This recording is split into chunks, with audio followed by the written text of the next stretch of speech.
السلام علیکم ورحمۃ اللہ وبرکاتہ۔ پچھلے سبق میں ہم نے 5 الفاظ سیکھے تھے: الف، با، تا، سا اور جیم۔ امید ہے آپ نے لفظ سا پر خوب محنت کی ہوگی اور اسے اچھے طریقے سے ادا کرنا سیکھ لیا ہوگا۔ قرآن مجید اور تجوید سے متعلق کسی بھی قسم کے سوال کے لیے ہمارے واٹس ایپ نمبر پر براہ راست رابطہ کریں۔ انشاءاللہ ہماری طرف سے آپ کو تسلی بخش جواب دیا جائے گا اور مخارج کے سمجھنے اور ادا کرنے میں آپ کا پورا تعاون کیا جائے گا۔ آج ہم جن الفاظ کو سیکھنے والے ہیں وہ جیم سے آگے کے الفاظ ہیں: ہا، خا، دال، ذال اور را۔ آج ہم لفظ ہا، خا اور ذال پر خوب محنت کریں گے۔ آپ سے گزارش ہے کہ تمام حروف کے مخارج کو یاد رکھیں اور یہاں جو تصاویر اور اینیمیشن دکھائے جاتے ہیں ان کو بغور دیکھیں۔ اس سے آپ کو مخارج کے سمجھنے اور ادا کرنے میں بہت حد تک آسانی ہوگی۔ ہمارے آج کے سبق کا پہلا لفظ اور عربی زبان کا چھٹا لفظ ہے لفظ ہا، اور 7واں لفظ ہے لفظ خا۔ تو جیم، ہا اور خا یہ تینوں ایک ہی طریقے سے لکھے جاتے ہیں۔ ان کے لکھنے کا طریقہ ایک جیسا ہے۔ اوپر ایک لائن ہوتی ہے اور نیچے ایک چھوٹا گولا ہوتا ہے، بس نقطوں کا فرق ہوتا ہے ان میں۔ جیسے با، تا، سا لکھنے میں ایک جیسے تھے، ان میں صرف نقطوں کا فرق تھا، ایسے ہی جیم، ہا اور خا لکھنے میں ایک جیسے ہوتے ہیں اور نقطوں کا فرق ہوتا ہے۔ اگر یہ لفظ اکیلے اکیلے لکھے جاتے ہیں تو دیکھیں جیم ایسے لکھا جاتا ہے، اس میں ایک نقطہ ہوتا ہے، ہا پر کوئی نقطہ نہیں ہوتا ہے اور خا کے اوپر ایک نقطہ ہوتا ہے۔ لیکن اگر ان لفظوں کو ملا کر لکھا جاتا ہے تو ان کے اوپر کے سر کو باقی رکھا جاتا ہے اور نیچے کے گلائی کو ختم کر دیا جاتا ہے۔ مثال کے طور پر اعوذ باللہ من الشیطان الرجیم، الرجیم میں لفظ جیم ہے، دیکھیں اس کا صرف سر دکھے گا آپ کو اور نیچے ایک نقطہ ہوگا تو یہ جیم ہوا۔ اسی طرح بسم اللہ الرحمن الرحیم، الرحمن الرحیم میں لفظ ہا ہے، اس پر کوئی نقطہ نہیں ہے، اس کا سر ہے، کوئی نقطہ نہیں ہے اس پر اور نیچے کی گلائی کو ختم کر دیا گیا ہے۔ اسی طرح لفظ خیر میں خا ہے، بالکل جیم اور ہا کی طرح ہی لکھا ہوا ہے لیکن اس کے اوپر ایک نقطہ ہے تو وہ خا ہوا۔ لفظ ہا اور خا دونوں ہی حلق سے ادا ہوتے ہیں۔ جب حلق کے مخارج شروع ہو گئے ہیں اور بات حلق کی آ گئی ہے تو آئیے سب سے پہلے ہم اپنے حلق کو سمجھتے ہیں۔ انسان کے حلق کے 3 حصے ہوتے ہیں۔ مخارج کے لحاظ سے انسان کے حلق کے 3 حصے ہوتے ہیں۔ سینے کے پاس جو یہ گڈھا ہوتا ہے، اس گڈھے کو حلق کا پہلا حصہ کہا جاتا ہے۔ یہاں سے جو لفظ نکلے گا اسے ہم کہیں گے یہ حلق کا پہلے حصے سے نکلا ہے، اور اس سے تھوڑا سا اوپر جہاں ایک ابھری ہوئی ہڈی ہوتی ہے اسے حلق کا درمیانی حصہ یعنی بیچ حلق کہتے ہیں، اور اس سے تھوڑا اوپر جہاں زبان کی جڑ ہوتی ہے اندر اس کو حلق کا آخری حصہ کہتے ہیں۔ یہاں آپ اینیمیشن میں دیکھیں اور بغور سمجھیں۔ حلق کا پہلا حصہ، یہاں سے 2 لفظ ادا ہوتے ہیں، اس کے اوپر کا حصہ جہاں یہ ابھری ہوئی ہڈی ہوتی ہے وہاں سے 2 لفظ ادا ہوتے ہیں، اور بالکل آخری حلق سے بھی 2 لفظ ادا ہوتے ہیں۔ تو لفظ ہا کا مخرج بیچ حلق ہے، بیچ حلق جہاں ابھری ہوئی ہڈی ہوتی ہے یہ لفظ ہا کا مخرج ہے۔ اکثر لوگ لفظ ہا کے ادا کرنے میں غلطی کرتے ہیں، الحمدللہ رب العالمین کے بجائے الحمدللہ رب العالمین پڑھتے ہیں، جو بالکل سراسر غلط ہے۔ ہا کا مخرج بیچ حلق ہے، اس ہڈی کے پاس آپ کو اندر سے زور دینا ہے اور تھوڑی مضبوطی کے ساتھ اندر سے آواز نکالنی ہے۔ ہا، ہا، الحمدللہ رب العالمین، الحمد، الحمد۔ اور اسی لفظ ہا کے مخرج سے تھوڑا سا اوپر لفظ ہا ہم نے کہاں سے ادا کیا تھا؟ بیچ حلق سے جہاں یہ ہڈی ہوتی ہے۔ اس سے تھوڑا سا اوپر جائیں جہاں زبان کی جڑ ہوتی ہے، وہاں پر زور دیں گے اور کچھ اس طریقے کی آواز پیدا ہوگی جیسے منہ میں کچھ کبھی پھنس جاتا ہے تو کھکارتے ہیں، کرتے ہیں، اس طریقے کی کوئی آواز پیدا ہوگی، اس آواز کو ہی ہم خا کہتے ہیں۔ زبان کی جڑ کو اوپر اٹھا کر اندر سے پریشر کے ساتھ آواز نکالیں، خا، خا۔ بیچ حلق سے ہا ادا ہوتا ہے اور آخر حلق سے خا ادا ہوتا ہے، خا، خا، خا۔ خیر اور خیر میں فرق واضح ہے، آپ سن کر سمجھ سکتے ہیں کہ خیر پڑھنا ہے، خیر نہیں پڑھنا ہے.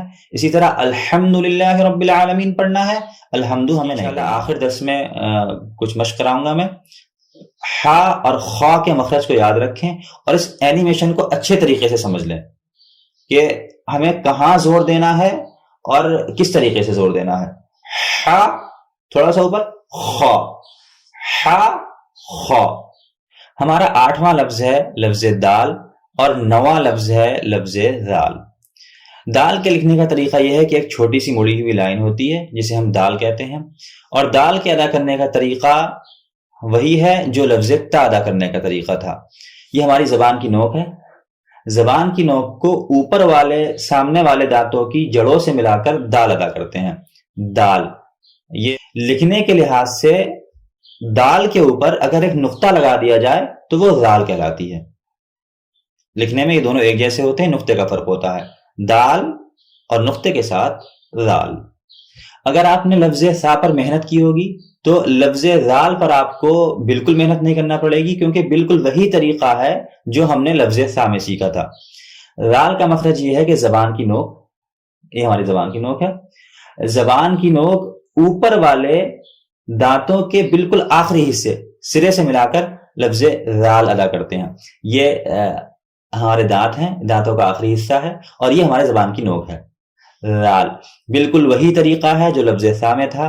کسی قسم کی کوئی آواز پیدا نہیں کرنی ہے، کوئی جھرجھراہٹ محسوس نہیں ہونی ہے اور سیٹی تو بالکل بھی نہیں آنی ہے، اور ہلکے طریقے سے بہت ہی ملائم انداز میں اس کو ادا کریں گے تو یہ بہت اچھا ادا ہوگا. زال زال. اب تھوڑا غور کریں، لفظ سا اور زال بالکل ایک ہی طریقے سے ادا ہو رہے ہیں. سا زال، سا زال. منہ کو اچھے طریقے سے کھولیں اور اپنی زبان کو بہت ہی ملائم انداز میں ہلکے طریقے سے سامنے والے دانتوں کے نیچے والے حصے پر لگائیں اور اندر سے آواز نکالیں. زال زال. ذالک الکتاب، ذالک الکتاب، ذالک الکتاب. اعوذ باللہ، اعوذ باللہ، اعوذ باللہ. بالکل یہی انداز سامنے اپنائیں. نفاثات فی العقد، نفاثات، ذالک الکتاب. اگر آپ لفظ سا پر محنت کریں گے تو وہ آپ کی زال پر کام آئے گی، اور جب زال پر محنت کریں گے تو آپ کی سا پر کی ہوئی محنت میں اور 4 چاند لگ جائیں گے اور لفظ سا میں اور زیادہ سدھار پیدا ہوگا. تو ان دونوں لفظوں کا مخرج ایک ہی ہے، نکالنے کا طریقہ ایک ہے. آپ اس پر محنت کیجئے، انشاءاللہ آپ اچھے طریقے سے ادا کر سکیں گے. ہمارے آج کے سبق کا آخری لفظ اور عربی زبان کا 10واں لفظ ہے لفظ را.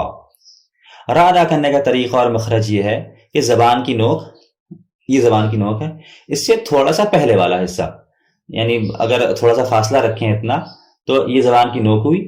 اس سے تھوڑا سا اندر جائیں، یہ حصہ، اس حصے کو اوپر تالو کی طرف لگائیں، را را.